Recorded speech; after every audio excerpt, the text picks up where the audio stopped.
Um, Hello, team. This is a theme that we'll hear throughout this Thank you.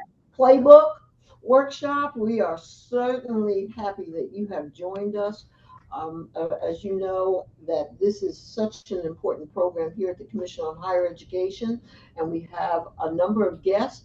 I'll introduce myself. I'm Karen Woodfall, and I am the Director of Student Affairs here at the South Carolina Commission on Higher Education. Joining me, of course, Alfie Mincy. Alfie is the program coordinator for the South Carolina National Guard College Assistance Program. We call that CAP. And also joining me here Now, is so I do want to say that Could we ask rather than everyone to members mute are themselves, all please? We have some folks that are off mute. If everyone could please check their friends. audio settings and please mute themselves. all right. Thank you. Good, very good. Thank you. Thank you for muting yourself. Um, and joining me is Mr. Paul Mead. He is the Education Calculation. Officer at South Carolina Army National Guard. So we certainly appreciate him joining us, and we have other guests that will also join in during this playbook session. As you're joining us, please place your name and the institution you represent in the chat. We have a number of people joining us today, and we so appreciate that. So we want to make sure that we record your name, get you on the distribution list. So make sure your name and the institution you represent will be in the chat. And as you're doing that, we'll probably mention that a few more times as we're beginning, as people are joining us and continue to join us as well. As you see on the screen, here's a contact. We decided to, with this playbook session, we decided to tell you about all the key coaches and assistant coaches. Alfie, if you'll go back for a minute, just real quick, I want everyone to see who are the key players and the coaches and the assistant coaches in this. And the most important part is getting the contact information. You'll see the South Carolina Air National Guard. That's Master Sergeant Jermaine Edmonds, and also Master Sergeant Justin Clayton. You see, of course, Mr. Mead is joining us. He represents the South Carolina Army National Guard as the Education Services Officer. Also, we have Staff Sergeant Sharice Watson. She's also with the Education Services Office at the South Carolina Army National Guard.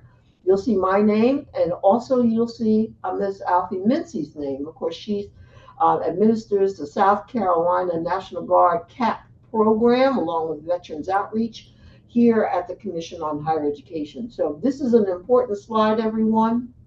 If you need to contact us, email us. This is the slide in which you might want to take down this information, and we can always go back. And again, for those of you joining us, please place your name and the institution you represent in the chat. Okay, we'll go to the next slide. All right, here's our charge. As you can note here, we started out really as a loan program, and sometime in 2007 and 2008, the South Carolina National Guard College Assistance Program became a grants program. The purpose, of course, is to provide federal assistance or financial assistance to our Air and Army Guard members. And we have a unique situation in which we administer the program here at the Commission alongside the National Guard and alongside the South Carolina higher education institutions. That includes both public, private, 4-year, 2-year. So it's truly a true collaboration. You talk about a team. This is a team, if we ever saw one, in which we, of course, are servicing our Army and Air Guard members by working among the different offices and agencies throughout the state. So we thank our institutions for that. Our statutory authority is followed by our regulatory amendments, and there are a few over the years, and I'll quickly go through those that everyone should be aware of. The General Assembly approved way back in 2020 for ROTC scholarship recipients to also receive National Guard CAP awards up to the cost of attendance. This was truly a game changer because we have over the years awarded ROTC scholarship recipients where that was a prohibition in the past. I believe, Mr. Mead, we awarded over the years maybe about 200 since 2020, the number of National Guard members who are also ROTC recipients. Correct. We currently have 330 that are approved currently this academic year. That's great. So here we find ourselves in a situation where we're helping our ROTC scholarship recipients. And again, that was a prohibition prior to 2020. And again, over the years, we did some other things as well. We allow now for those service members with bachelor's degrees, they can go back to school and get a certificate, a certification, a second associate's degree, less than 1 year certificates using CAP funds. The General Assembly approved that back in 2021. And again, we're helping our service members who want to go back and retool themselves if they'd like, maybe they've had a change in career. So the CAP, again, excuse that acronym, but the College Assistance Program, we call it CAP, has helped a number of service members, again, here for the workforce. Yeah, I was trying to see that I need to log in. Oh, Okay. no, that's for the Yeah, key. we need to make sure everyone mutes themselves. Okay. All right. Thank you.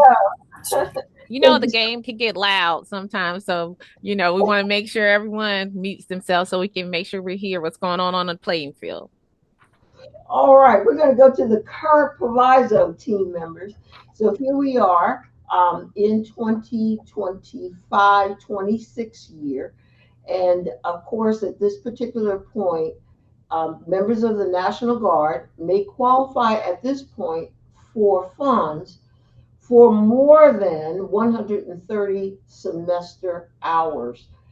It used to be prior to, let's see, 2023, Mr. Mead, we had a cap on the number of hours a service member, a Guard member receiving CAP could receive.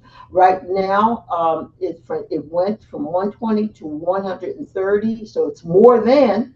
So we have essentially taken off the maximum for the number of credit hours that a service member can earn in order to get this particular award. Also, please note that for the current academic year, according to a proviso, and again, that's this year only, provisos are temporary, but we are allowing for our CAP recipients to receive up to $12,000 for the academic year. That's the maximum. Now, please note that the maximum lifetime amount, and Mr. Mead, I'm going to turn it over to you for any additional information that you could provide, but everyone should note that the maximum amount for the current proviso is $25,000.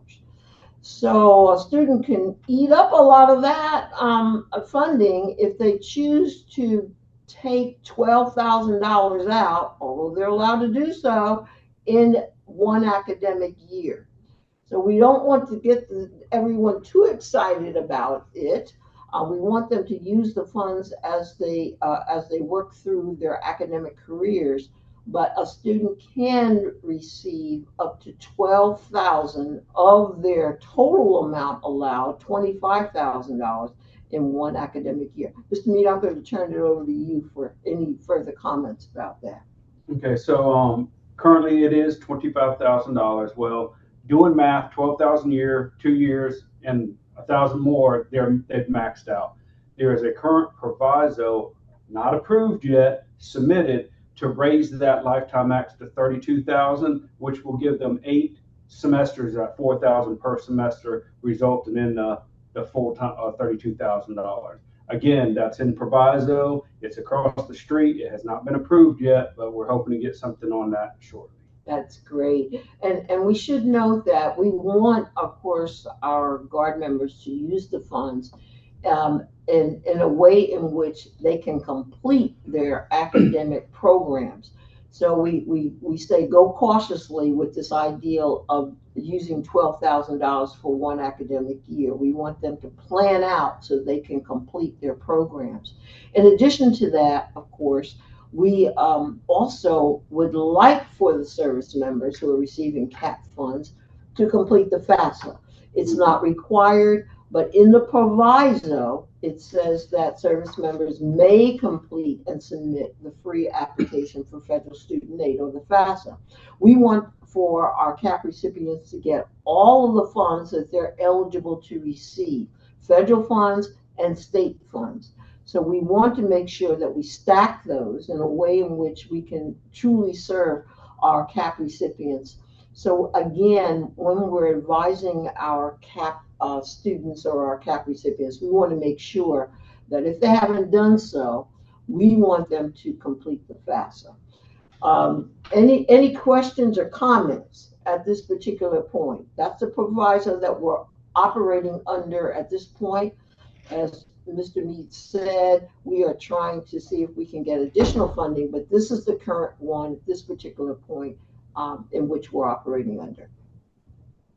I have a question. Yes. How does a student when they fill out the application, are they the ones that request how much they want? Every time I go into the portal, I just see what they've been awarded, but who comes up with that number? This is Mr. Mead. So when a soldier or airman submits their application, they're just saying if they're going fall, spring, or summer, all three, whatever. They're just saying what semesters they're seeing. The amount is determined by their student status. If they're a full-time student, then it's $4,000. If they're a part-time student, then it's $2,000. And that's based on their enrollment status from the school. Okay, I guess I missed that, but I understand what you're saying. Thank you. Thank you. And I'll be monitoring the chat as well. So if anyone wants to put any questions in the chat, we'll be monitoring that as well. Any other questions? If not, I'm going to turn it over to Ms. Alfie Mincy. She's our coach of the day for this team, and she's going to lead us on to the next section. All right. Great play, Dr. Woolfolk and Mr. Mead. Appreciate that. So good morning again, everybody. So just to kind of give you all some quick snippets of where the regulations are, all the CHE scholarship programs and regulations are publicly available on the CHE website. Throughout today's session, we're going to reference some specific regulation numbers so you can easily locate them when you're working with your students. And so you can scan that QR code and it'll take you actually to the scholarships and grant information with all the CAP and other scholarship programs as well. This is just giving you a snippet and visual picture of where, if you go onto the website, the South Carolina National Guard is right there in the right corner of our screen to show you where you can go to our site to get more information and also where the regulations are located. Dr. Woolfolk already kind of mentioned about the amounts and award amounts. We always update our website every year if there are any changes with the proviso. And so that amount is publicly available for individuals, for institutions, and for CAP students to find that information available on our site as well. Just to kind of navigate you through the site really quickly, we always update our site to let you know what's upcoming in reference to applications, but there are some specific things I want to make sure you all are aware of on the site. Right here where their CAP applications are located, and we'll talk a little bit more about when the application windows open soon, but this is where the applications are located. I do want to emphasize, if you all are putting any information on the site, on your specific school's website. We are no longer using the Get Smart SC website. So everyone's website should be updated. In order for students to apply for CAP, they have to come to the CHE website and click on these links to access the application. Also on the site, some places that are highlight are the change request form. This is where a service member, if they applied and they put an initial institution on their application, let's say they wanted to go to Trident Tech, and then they decided later on that they're going to transfer, they do have to do a change of request form for either the Army or Air, and the Air or Army National Guard has to approve that change of request of their home institution. Even though on their application it may show something differently, but it has to be approved by the Guard for them to do a change of request. And if you all have any questions, please come off of mute or put something in the chat. All right. So we're going to give you over the next couple of slides, we're going to give you some general definitions just to make sure everyone's on the same playbook and we're reading the same runs. So as you all already know, what an academic year is, it's just defined by the institution, but it's usually your fall, spring, summer, or we do have some institutions that do trimesters as well, and other terms, but academic year is a 12-month period of time. Then your home institutions where the student is currently enrolled as a degree-seeking student and may be eligible for financial aid. And so that is a student's home institution, and they cannot have more than one home institution. It's going to only be one. They can only use their CAP funds at their home institutions. Okay. Eligible program of study. This includes certificates, diplomas, associate's degrees, their first bachelor's degree, or they're working on their second associate's degree. And so these are all the eligible programs of studying. And as you all are verifying your students, we know continuing education is not an eligible program of study. And so we want to make sure that you all, as you are verifying your students, you are looking at they are in a degree seeking program and in an eligible program of study. Okay, next slide.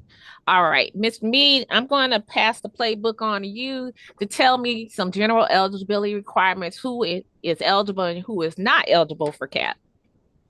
Okay, so for the Army side, in order to be eligible, they have to complete their basic training and their MOS school, or Advanced Basic Training, AIT. For the Air Guard, it's similar, the complete basic, and they have their AIDT also, which is considered their flight school. So once they complete that training and they've submitted an application, that starts their eligibility. Now, if they get flagged for any reason, this could be anything from height, weight, fell in a PT test, or something of that nature, they will lose their eligibility. And what I kind of want to go into on that one is sometimes your institution may log into the portal and see John Smuckatelli is eligible for CAP, and then for fall, and then you go in there for spring and he's not on your roster anymore. Something may have happened. You can feel free to reach out and I can give you a more detailed reason, but if they have an ineligibility reason happen, then I'm going to go in there and change their status until they correct that. So, Mr. Mead, are you saying that can happen mid-year, that a CAP service member can lose their eligibility mid-year? Correct. So if they applied in a window of 1 June to 1 August, and they're good for at the August start date, the semester start date, say August 17th, then say in October, they lose eligibility, they will retain that for that fall semester until they get that, whatever disqualifying action was taken, resolved, then they would not get it for spring either. If it is resolved prior to the spring semester, then I will go back into the portal and make them eligible. Now, if this happens for something or somebody gains eligibility, I will email the institution, the point of contacts that I have on the list, and let you know of that change. Now, I'll only email if there is a change like that. I won't email any type like a full roster, because you can pull that from the portal per institution. Members, who have reached their 25,000 max. So if they reach that current $25,000 max, then they're no longer eligible. Pending proviso, that may change. So if a soldier or an airman has received their bachelor's degree, they're no longer eligible for CAP, unless they are going for a lesser degree, for example, an academic certificate or an associate's degree. The caveat with associate's degree is if it's their second one, then the first one has to be a minimum of 5 years, awarded 5 years prior to. So there has to be a 5-year gap in order for them to get a second associate's degree. All right. And the next slide, I believe I got a few slides. You do? So general eligibility, as long as they're enrolled in the institution. So I have soldiers that are coming into the Guard. They're joining up and they're joining in the application window, but they're not going to complete training until probably November. So I have them submit an application, and what I do is I put them in what's called a projected bid.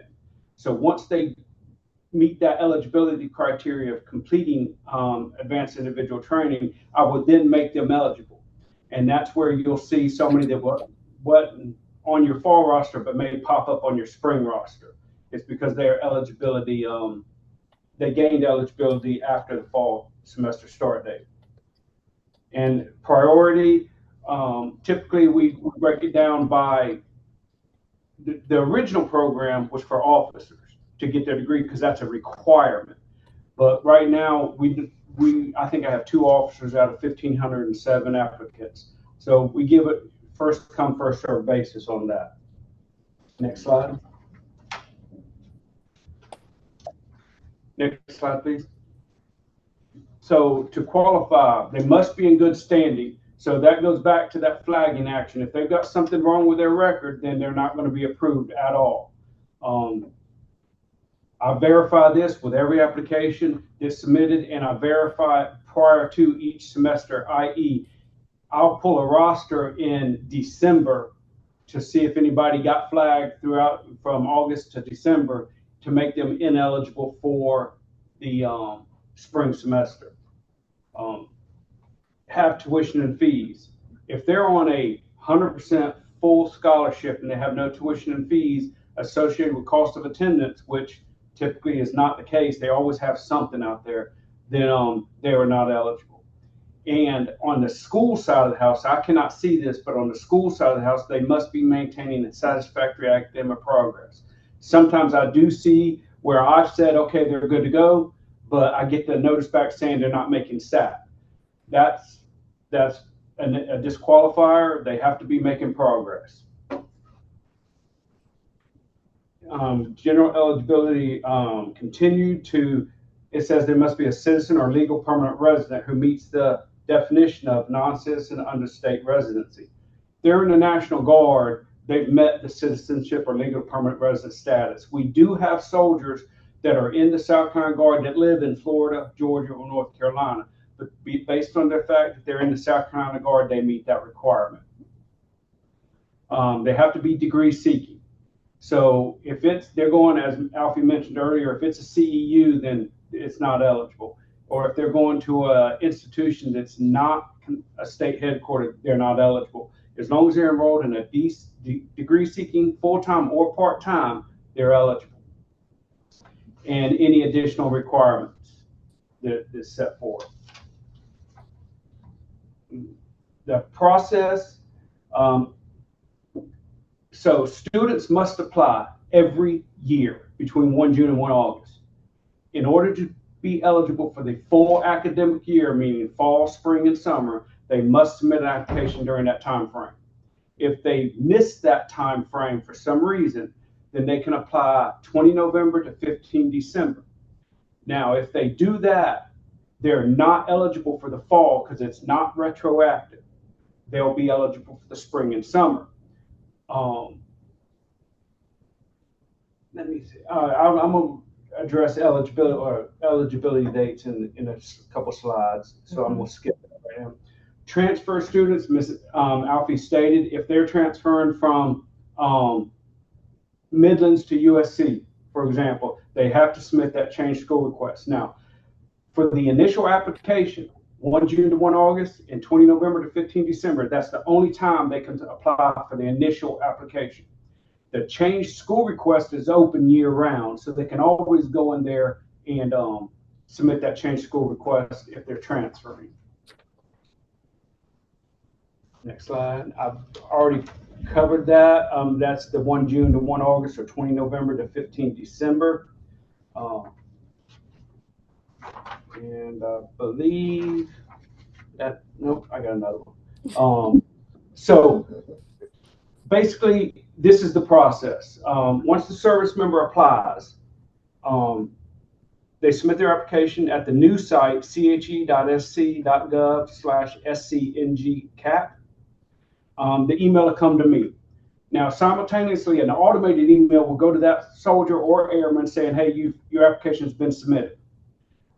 We're going to turn around on our side and make sure they meet all the eligibility criteria. We're going to check some of the things that you see on the screen, i.e., if they've completed training, if they're flagged, AWOL, etc.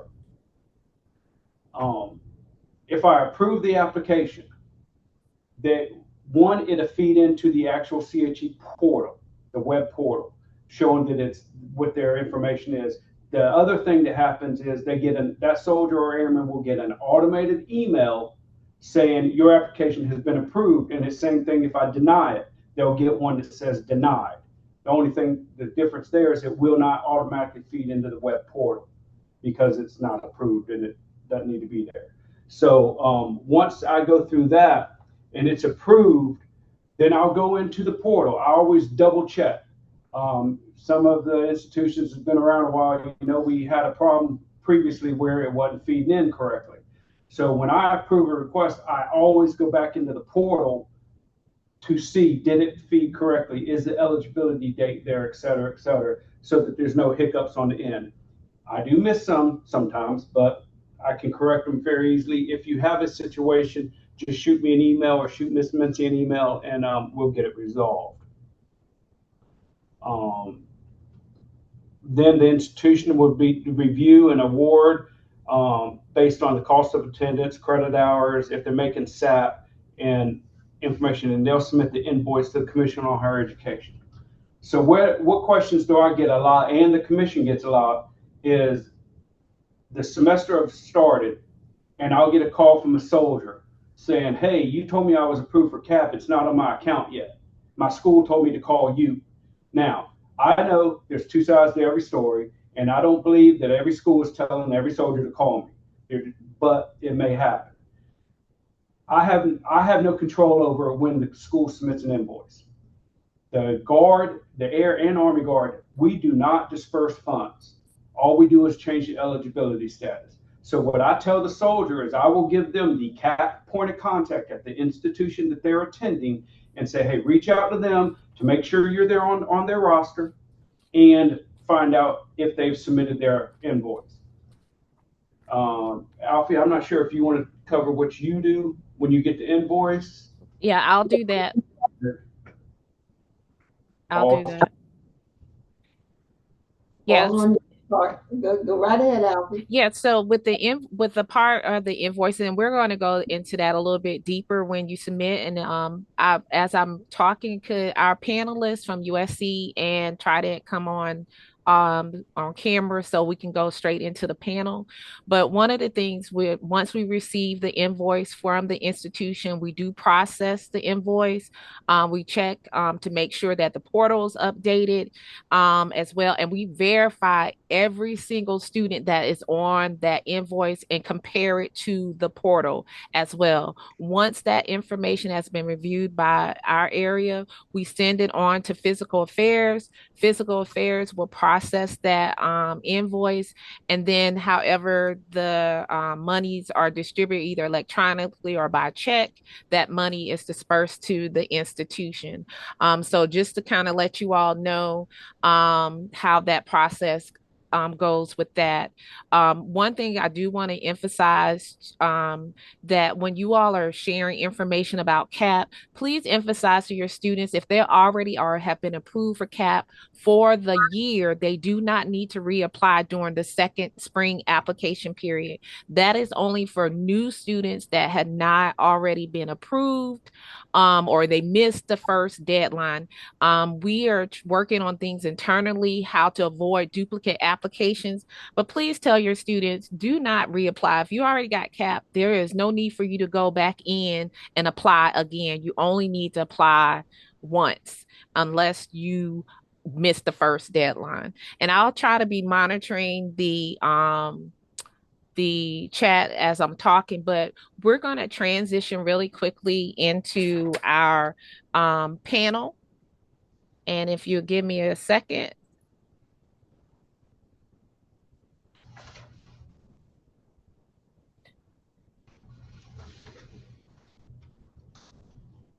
Okay.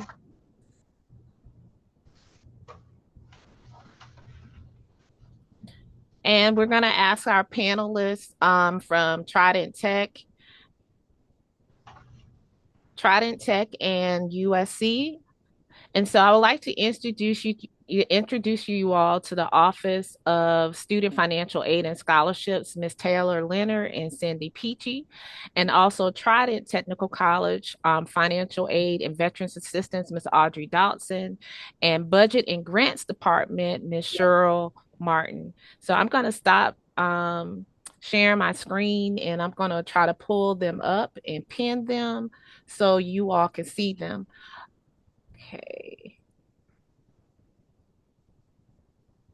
All right, there you go, Taylor and Cindy. I just saw you, Cindy. There you go. All right. So you guys, we're going to switch it up a little bit. Not just hearing from us, but also hearing from some of your colleagues. This is our panel for today, our other team players. So welcome, Taylor Leonard, Miss Cindy Peachy, Miss Audrey Dodson, Miss Cheryl Martin. First of all, we have a list of questions, and we're just going to go through those lists of questions real quickly to get you all's feedback. But whoever wants to chime in, we'll start off with this first question about internal coordination and workflow. How do you all how does your internal offices coordinate with other offices? I know some of you all in financial aid, the registrar's office, or military services, but how do you coordinate to ensure your CAP students are processed accurately and on time? Okay, Ms. Dodson, go ahead. All righty. So what we do here at Trident Technical College, Cheryl Martin and I, we are like a tag team, even though we're in different office. So when that comes up, we are make each other aware that an email has been sent out from Alfie, and we try to make sure that we are in sync with what's going on for the upcoming year. And we are always trying to make sure that we are a week ahead of the game so that we know what's going on. Okay. And I would also add to that every semester, before and after the drop add dates, the CAP students are reviewed for any updates or changes made to their schedules to make sure that they're processed accurately, and that the CAP coordinator reviews all of the TTC eligible students on the CHE's website. So then to make sure that they are processed not only accurately, but also on time, the CAP coordinator sends an email to remind the students of the CAP open enrollment time deadline. Thank you, Cheryl. So that's a technical college view. Taylor and Cindy, what about you guys? You are on a larger scale, and I think Candy's on the call. I think I saw her name pop through. So I'm not going to put her on the spot, but how do you all coordinate on your scale? Well, typically, really here in financial aid, we're between us and the controller's office with Candy. We're really the only two offices that have our hands in it. So we have an internal calendar that really dictates what we do throughout the year. And Cindy and I basically work on that calendar hand in hand with Candy, to make sure that everything goes smoothly and that everybody gets awarded and the invoice gets submitted on time. Cindy, you want to chime in? Just basically what Taylor said, for financial aid, we pull the list, we process the students, we verify their eligibility, we monitor their enrollment, and then once the semester is started, we would send the invoice, the information that Candy needs, the controller's office needs to be able to do the invoicing. But we do everything in the financial aid office. We don't involve the registrar's office. The bursar's office, the only way they're involved is that it's put to the bill, but it's through the financial aid office that everything's handled.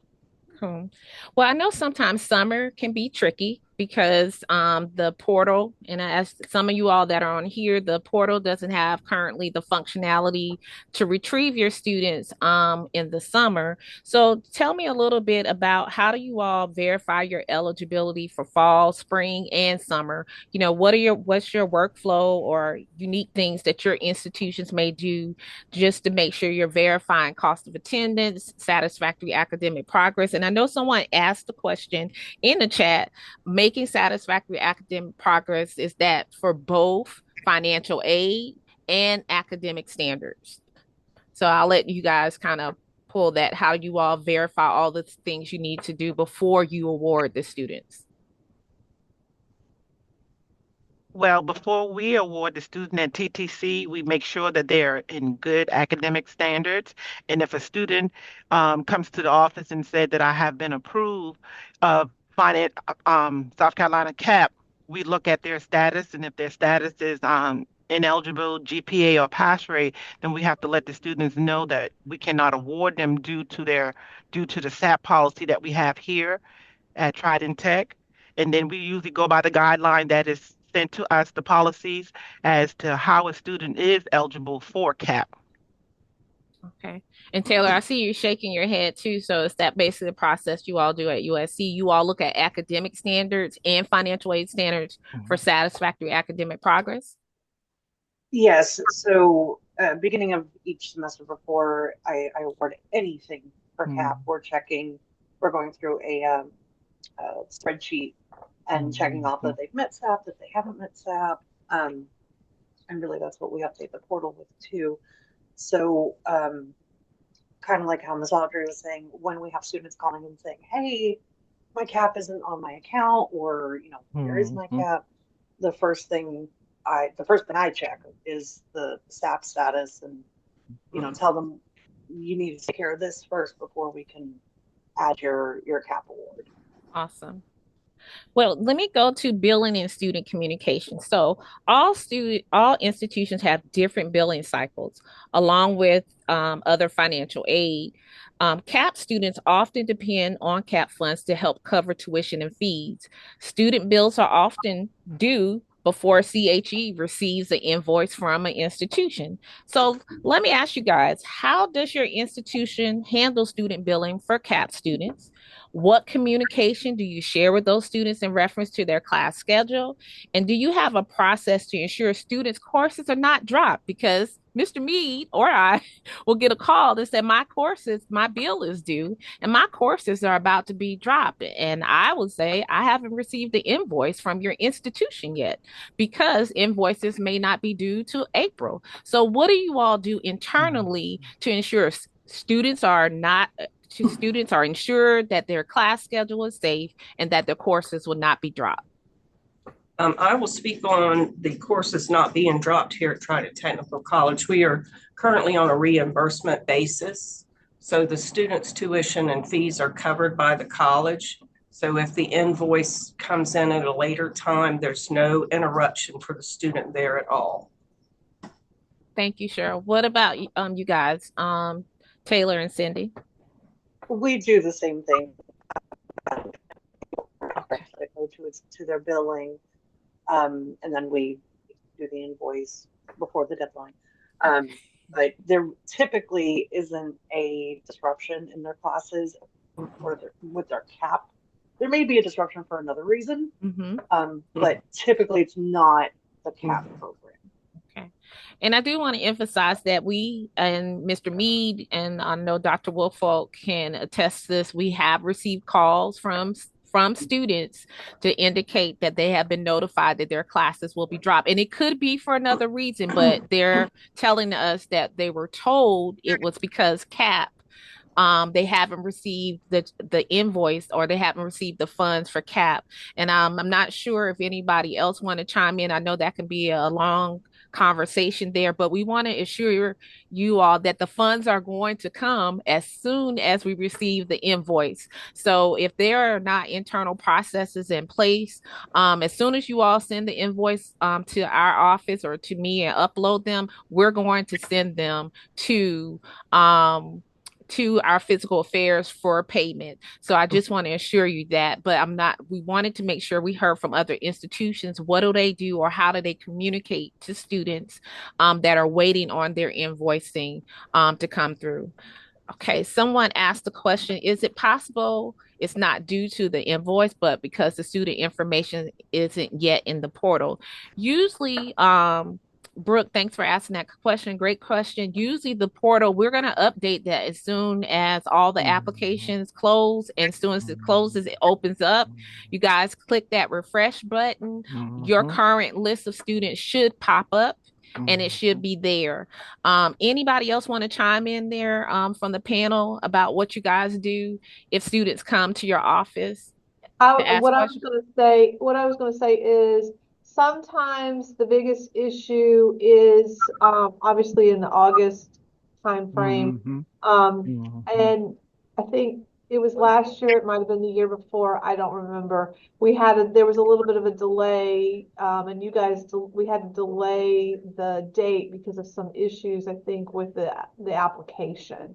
And in that case, it was actually delayed till after our fees were due for fall. So we identified students that as many as we could and tried to hold their classes with our bursar's office. We try not to do that. We work really hard to pull the list as soon as after August 1 as we can, so that we can get those processed and done before our fees are due. If there's an issue with the student, sometimes we will ask our bursar's office to hold them and not to drop them. But I think the biggest issue that we find is we are looking at John Smith, and we know this is an issue in the portal. We have no other identifying information. They haven't been a CAP student before, and I have 50 John Smiths, so I have no way to know John Smith that is. So then I'm dependent on the student to come to us to say, hey, I have CAP. And a lot of the times they don't come to the financial aid office. They reach out to CHE or they reach out to the guard and say, I don't have my CAP. Because as soon as they identify themselves, then we can figure out who they are, because then we'll have their ID. And once we have their ID, we don't need to know them year after year after year, because we go back to our previous list to identify those students. It's the new students that have very common names that make it difficult sometimes to find. And Cynthia, I do want to chime in. If you all have those extra students with very common names, we are more than happy. You can contact my office, and we'll try to look at either the last 4 digits of the Social Security number or try to give you some type of identifier if you have that issue where you have a lot of John Does and whatnot. I know we're getting close to our time, and just to let you all know, we're going to 11:15, so we know there's a lot of information to cover, but we're going to try to cover as much as we can today. And like we said, we are recording. I do want to ask the panel one more question, and then we're going to move on. Audit and compliance practices are very important. What internal practices help you stay audit ready for CAP each term? How do you document that, or internally, or what are some of the things you all try to do just in case you all are ever selected for an audit, whether it's internally or selected by CHE? I would say here at the college at Trident Tech, we each and every semester on my side in budget and grants, which would be on the finance side, I have folders for each semester and each academic year. And in those folders, I keep a record of the invoice that I send to you all, the backup information for the invoice, which is 2 separate financial reports, one that's run out of Colleague, out of the college site, and one that's run out of Power BI, which pulls from the financial aid site. And I take that information and put it together to create the spreadsheet that I send to you. And then I do as well print out a general ledger for the account as well. So those documents all have to match up.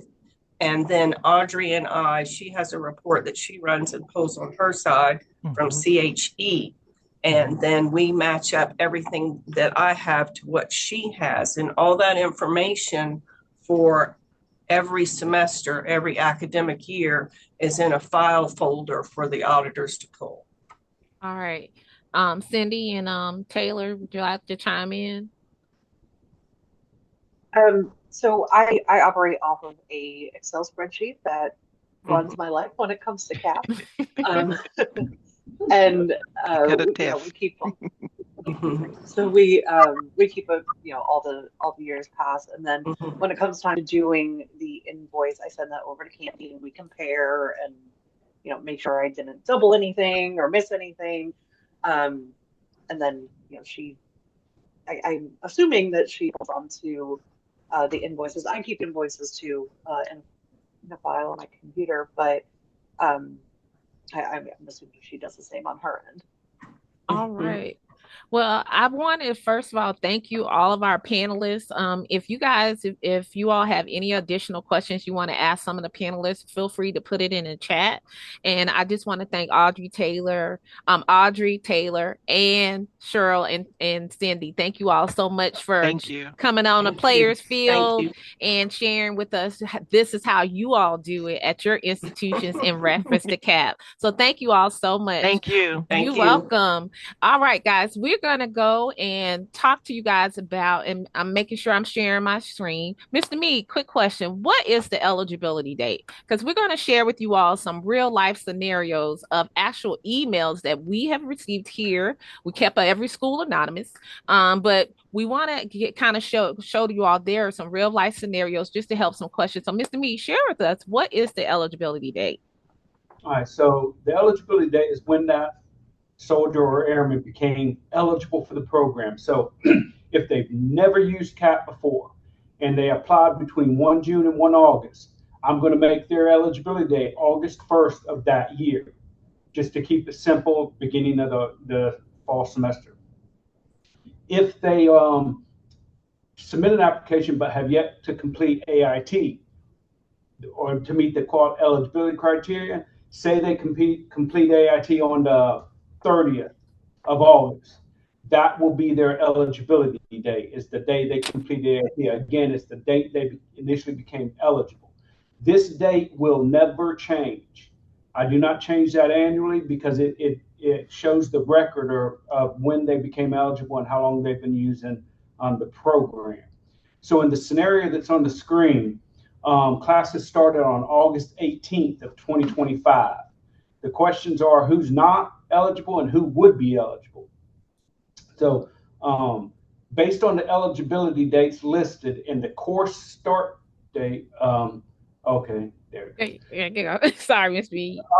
So the top two, Jones and Peter, if you notice their eligibility is August 1st of 25 and then June 30th of 23. They're eligible, they're coded eligible in the portal, and the courses started on August 18th, so they are good to go for the fall, spring, and summer. The other two, Johnson and Baker, they didn't complete their training until after the course start date, and I've had them complete it like 2 days after the course start date, but it still remains the same. They're not eligible for that semester, and if it's your institution offers like a fall 2 term, then they would be eligible for the fall 2, spring, and summer. but they would not be eligible for the courses that began prior to that date. I get a lot of questions about that, the eligibility date. So again, it will not change. And that is where you may see a soldier pop up again, the scenario I gave earlier, where they're not on your fall roster, but they're on your spring roster, but their eligibility date's from 2020. It's because they missed that window, or they had a disqualifying action that prevented it from being approved for the fall. So that does not mean go back and award them for the fall. If they weren't eligible, they weren't eligible. And if you ever have any questions regarding the eligibility status, or if somebody applied, or whatever the case is, if you have that soldier that was mentioned earlier that comes in and says, hey, I've been approved for CAP, or I have CAP and they're not on the portal, feel free to shoot me an email and I will look them up on the Army side. And then Senior Master Sergeant Edmonds will look them up on the air side. I can't see the air guard. That's the only reason there's a difference there. All right. Thank you, Mr. Mead. So you guys, we're going to be doing some speed playing real quick. So get your pens and pencils ready. So program administrations and audits. So each institution, you all need to make sure you have an institutional representative that's responsible, or a point of contact that's responsible for CAP. If you don't have a point of contact or a new staff hire, please make sure we know who that person is so they can be added to the distribution list. But every institution needs to have a CAP point of contact. A couple other things in reference to program administration and audits. The National Guard are responsible for approving. Let me go back. I did that part. The National Guard are responsible for allocation of funds. The commission is responsible for allocation of funds, but the National Guard are responsible for approving the list of CAP eligible students. So just to kind of keep you all abreast on that, the Guard is responsible for approving the list in reference to CAP, but the institutions are responsible for retrieving their list of CAP eligible students each semester. Now, a couple of other things in reference to the commission is that we're responsible for the allocation of funds and submitting those funds. Once the invoice is received, we're also responsible for audits or oversight. So a school could be selected for an audit, and that comes from our physical affairs office. Mr. Mead is now going to talk real quickly about military mobilization. So Mr. Mead, I'm just going to pass that off to you. Okay, so I know on the occasion that a soldier gets mobilized, the way we work on the federal side and on the CAP side is they have to provide justification, meaning they have to provide that mobilization order and such. Now, we advise soldiers that are get mobilized, because I do a brief to everybody before they deploy. And I tell them, don't enroll for classes while you're mobilization in the beginning anyway, because they don't know what type of environment they're going to be over. They don't know if they're going to have internet capability, etc. If you have a soldier that comes up to you and says, hey, I need to drop my classes because I'm getting mobilized, you can reach out to me. I can provide their mobilization orders if that's the case. However, the soldier should be provided to you for justification. In the event, though, what's it? So it says program benefits in combination. No, I'm sorry. I skipped I went a slide ahead. So the home I could go to that one. Go ahead. Yeah, when I was up. Service members did not use the CAP benefits terms over during the period. A motorist shall be allowed to receive the CAP during the succeeding term. So what does that mean? That means when they get back, I can approve them, or they would still show approved in the portal. I would not take it out and make them ineligible in case they did get over there and they were in an environment where they could do online classes. I would want them to be able to do that without any delay. But that's in essence what the mobilization would be. And down at the bottom it says we're responsible for the verification of military mobilization status. Again, that's their orders. If they know they're going to come get mobilized in fall of 2026, it's not an unexpected order. So they should be working on that ahead of time. If you have any issues with that or any scenarios that pop up with that, please let me know and we can work on them, because all of them are on an individual basis and they vary in circumstance. All right. Thank you, Mr. Mead. Okay, so we're going to go really quickly through just a few more regulations in reference to program benefits and maximum assistance. As you all know, that the annual maximum amount is set at the beginning of every academic year, and disbursements of grants are typically paid fall, spring, and summer.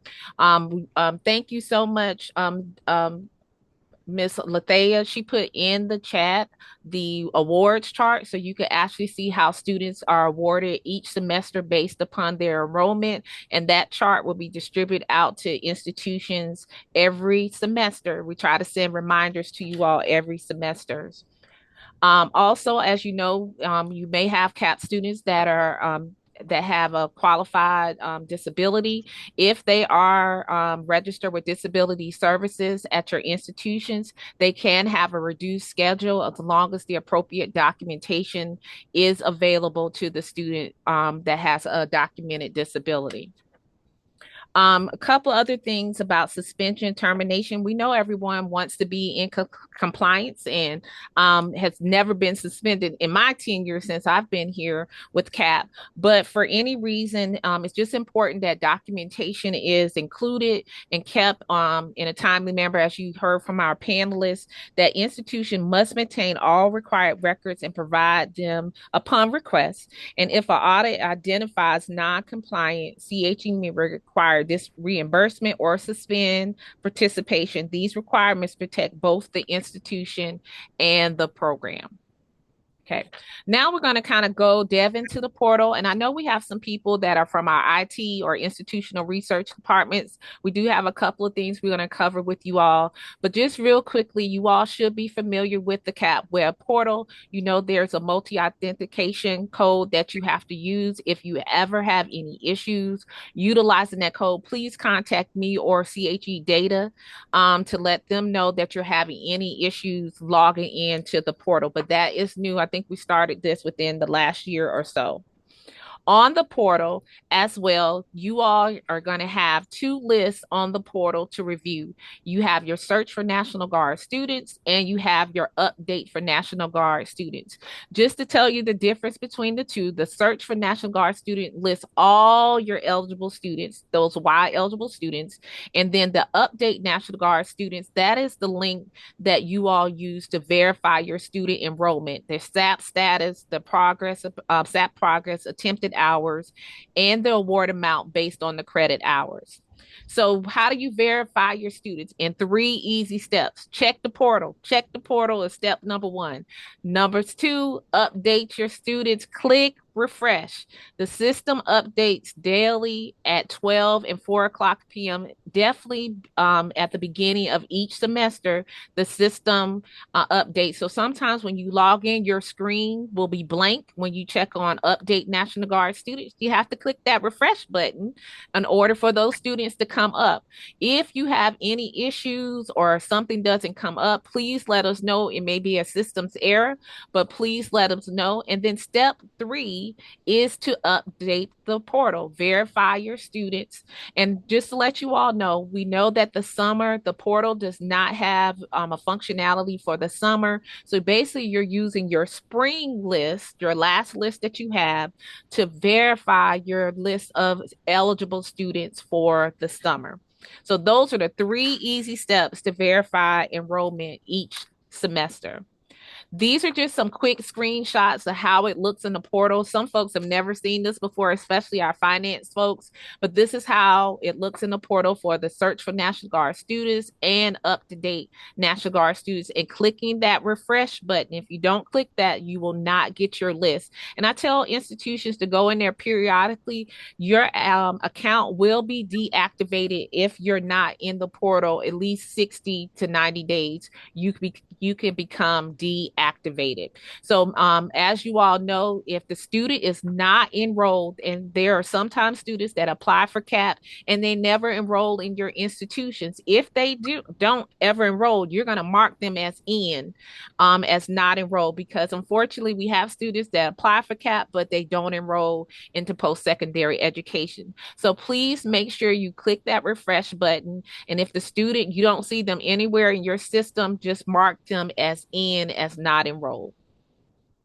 This is just another quick view of how it looks in the portal as well, and the areas that, and I get calls and questions sometimes about this.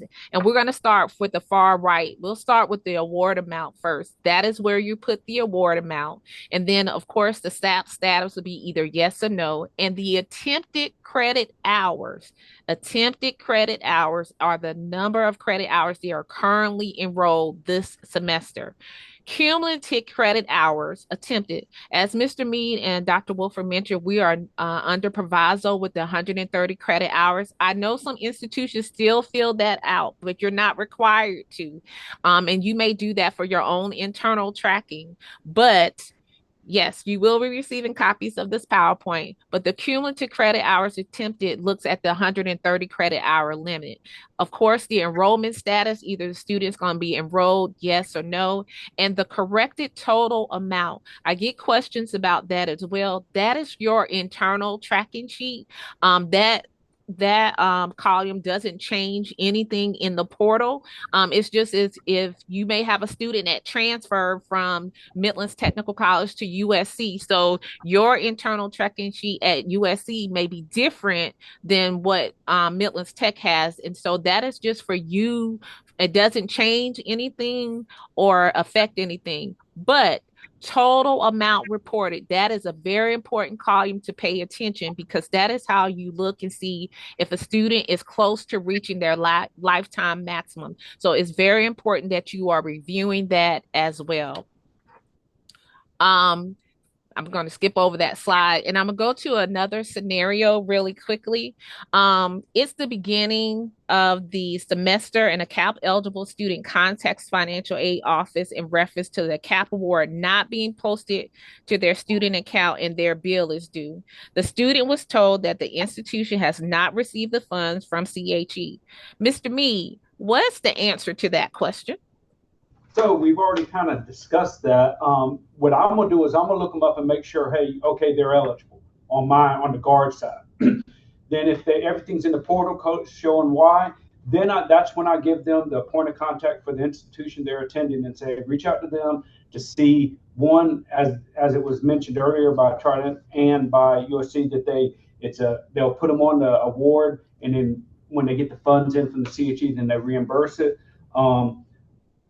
I also tell them, I tell them to reach out to the institution, because I can't tell them your classes will be, or your payments will be delayed. That's an institution function, along with any other options at the institution level. But that's what I do, and that's what I tell them, to reach out to the institution. Awesome. So depending on institution pilot, list aid is pending, deferred payment deadlines, or other options. Thank you, Mr. Mead. All right, Mr. Mead, another scenario. So, and you all, these are real life scenarios. We've gotten emails. So can a student receive both CAP and tuition assistance? Absolutely. So the key is they can actually receive CAP, FTA, federal tuition assistance, and use their GI Bill if they choose to. The catch, or the caveat to all that, is, are they reaching cost of attendance? One factor that I cannot see is, we encourage them to do a FAFSA. Did they get a Pell Grant, a HOPE, or a Life Scholarship, or a lottery tuition, or something of that nature? I cannot see that. That's on the institution level. So if they're reaching cost of attendance, then yes, that will cut out some of the financial aid, but they can use, or are eligible to use, all three benefits simultaneously. Awesome. Thank you, Mr. Mead. All right, folks, we are wrapping in and coming into the last quarter. Just some updates and deadlines. All of you all should have this information of upcoming deadlines. And I'm not going to cover all of this, but we know that your verification for your portal, or making sure your students are verified for spring, was February 6th, and spring 2 is going to be March the 6th. So make sure you are watching those deadlines, internal deadlines, to make sure the portal is updated. Really quickly about invoicing, and we know we have some folks from finance on here. And if you have questions, of course, please put them in the chat. So making sure that you are disbursements of funds after the last day that students are registered for the academic year for that semester, the institutions verify enrollment, check eligibility dates, and then you can request the funds to be submitted to CHE. A listing of eligible students must be attached to your invoice. And I'm asking a very big question, a very big favor. Please put the list in alphabetical order, because that's how the student lists are in the portal. So make sure your invoice student list is in alphabetical order, listing every student, their name and their award amount, and the credit hours is also important, because we want to verify that all that information is accurate, that the student is being awarded the correct amount based on their enrollment. So make sure your disbursement of funds and your student list for invoicing is accurate. And I kind of went over this as well, but in the event the student withdraws or drop below eligibility requirements after the institution's refund period, the benefits may be retained.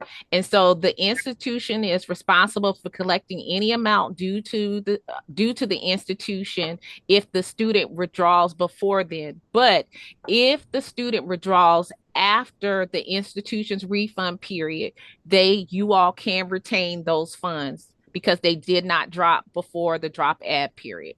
So one of the things that we want to make sure that we cover with you all are the invoice deadlines. The invoice for the spring semester, you can submit them now. We are processing invoices as we speak, but please make sure your student list is attached to your invoice. And for the spring, they're due April the 1st. We've already started receiving invoices for the spring semester. So please make sure you are submitting your invoices and that a student list is attached with the name, the term, enrollment status, and credit hours for each student that is on that particular list. Okay. And our very last and final scenario is here. I'm going to read the question and you can answer. A student from XYZ College completely withdrew for the fall semester and withdrew after the schedule change period, drop add, and will still be charged. Would the student be eligible to receive CAP funds? Could the student receive the entire benefit and reduce the difference? Mr. Mead, do you know the answer to that? I think I do. All right. Essentially, if the key is they dropped after the dropout period, so they will incur charges for tuition and fees. This institution can invoice for the tuition and fees. That's it. They won't, if they're full-time still, or they would have 16 hours, so they're considered a full-time. You would invoice for the tuition and fees, but that student would not receive any type of refund. So if their tuition and fees was $2,700, that's what it would be invoiced for, and that's it. The student would not receive the full benefit. Okay, so and these are real life scenarios about drop ads. So please make sure you make a note of that they can't, if the student dropped after the calendar day of the term, they still can be charged, and their CAP funds, you all can still invoice us for those CAP funds. Okay, for our IT folks that are on this call, I got a couple of calls from folks to say, well, do I need to attend this? Yes, because you all submit your CHE management information submission, or you upload your scholarship files to CHE, and specifically CAP. Now, for the technical colleges, and I often get calls about this, the technical colleges, you all actually submit your information. I'm not sure if Moses Brown is on the call, but you actually submit your scholarship files to State Tech, and then State Tech submits the files to CHE. But your CHE data submission, those are where we reconcile your invoices and your scholarship files. Those two things must match what you report to CHE through your scholarship, through your SHEMAS uploads or to the technical college system. Those invoices and SHEMAS must match. must match. And when they do not, you may get a call from or email from me. We are saying that we are trying to reconcile and there's a discrepancy. That discrepancy could be that your scholarships files, and that's just a snapshot at that particular time when your institution submits their Shemus files to either State Tech or directly to CHE.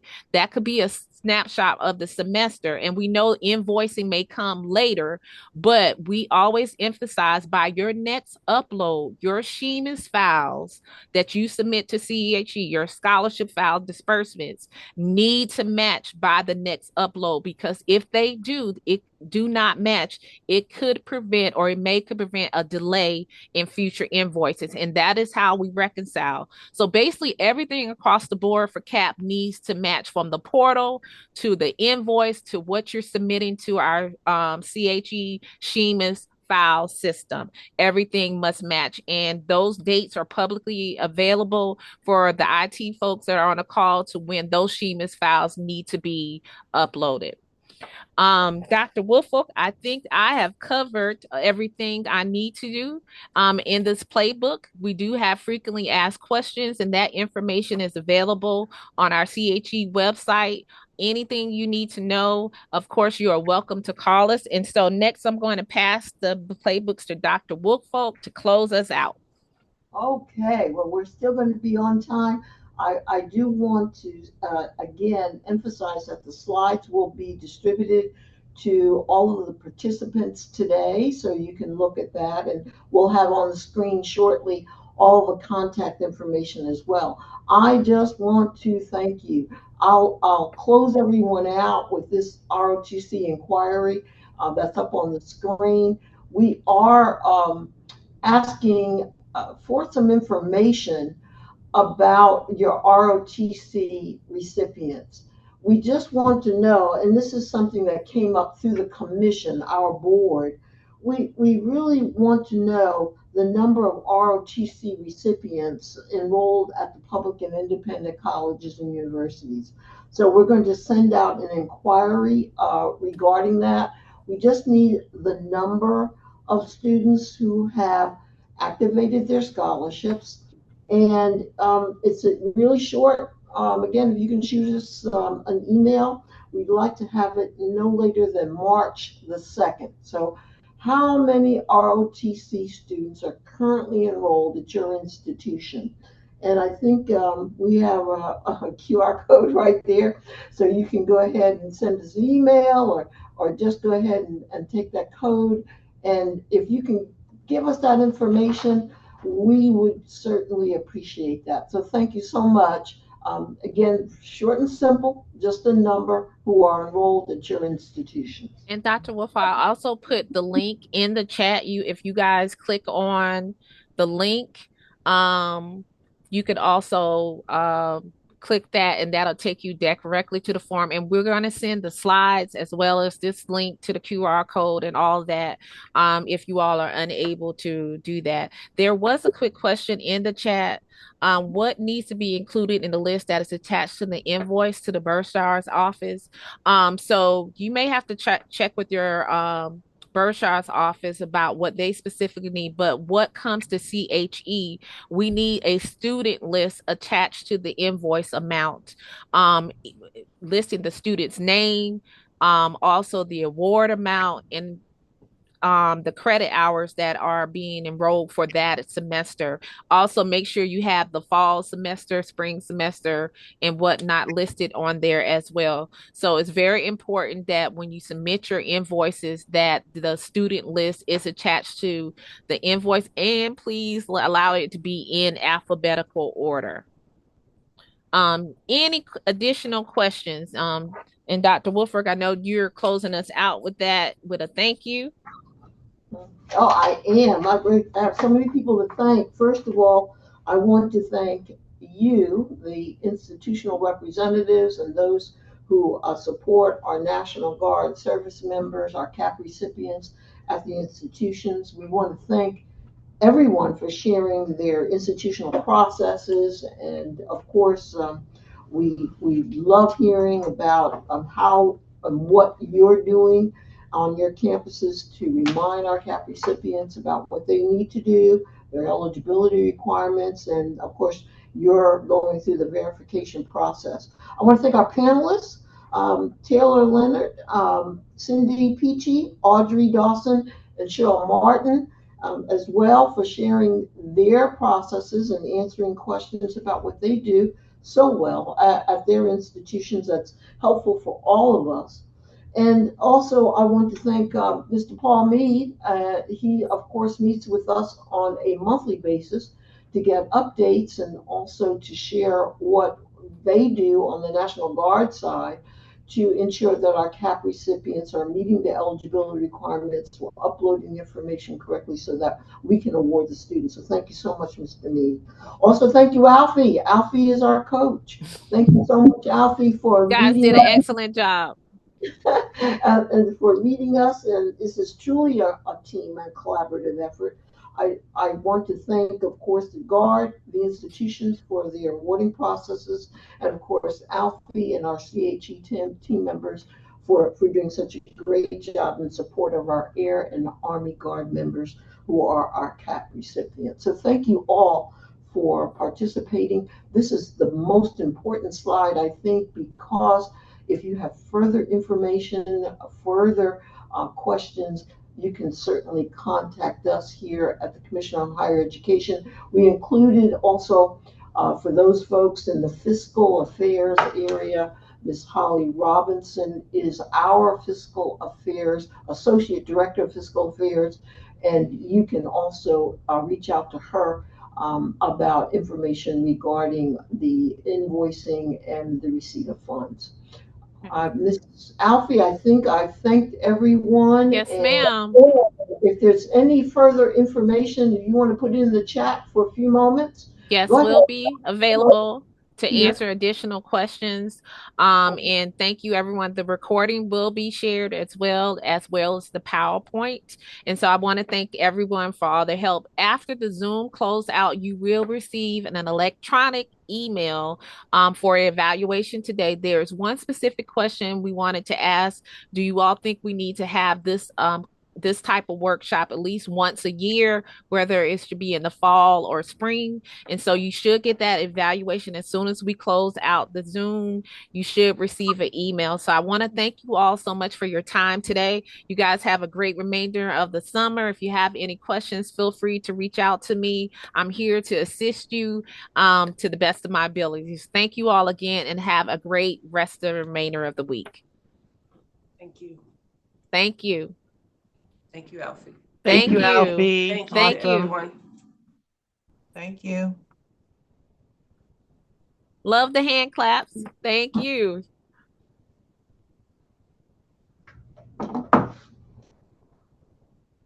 All right, I'm going to end it out, close out.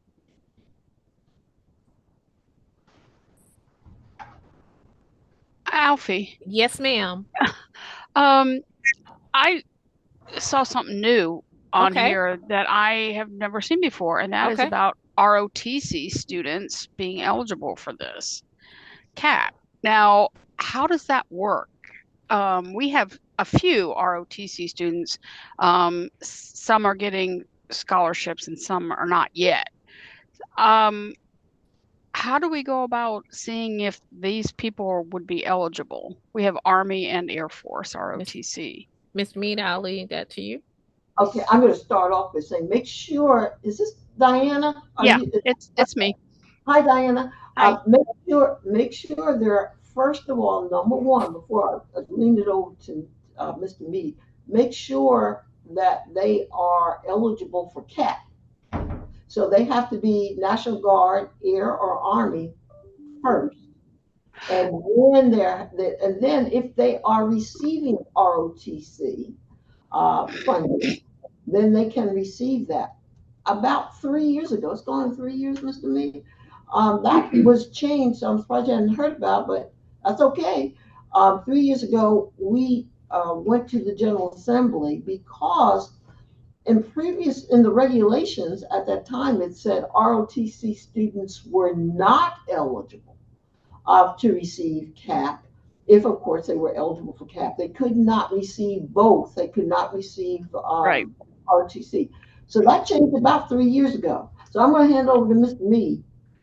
So yes, the original reg is said they cannot receive CAP funds if they were receiving a full ROTC scholarship. A full ROTC scholarship is defined as receiving tuition and fees and room and board. Mm-hmm. For the National Guard, there's no such scholarship. It's either one or the other. So the General Assembly amended that definition to say that if they were if they were receiving a full scholarship, which they're not because we don't have that, then they could get CAP funds. So what I do on my end is when they apply, I verify that they are indeed, whether a scholarship or non-scholarship.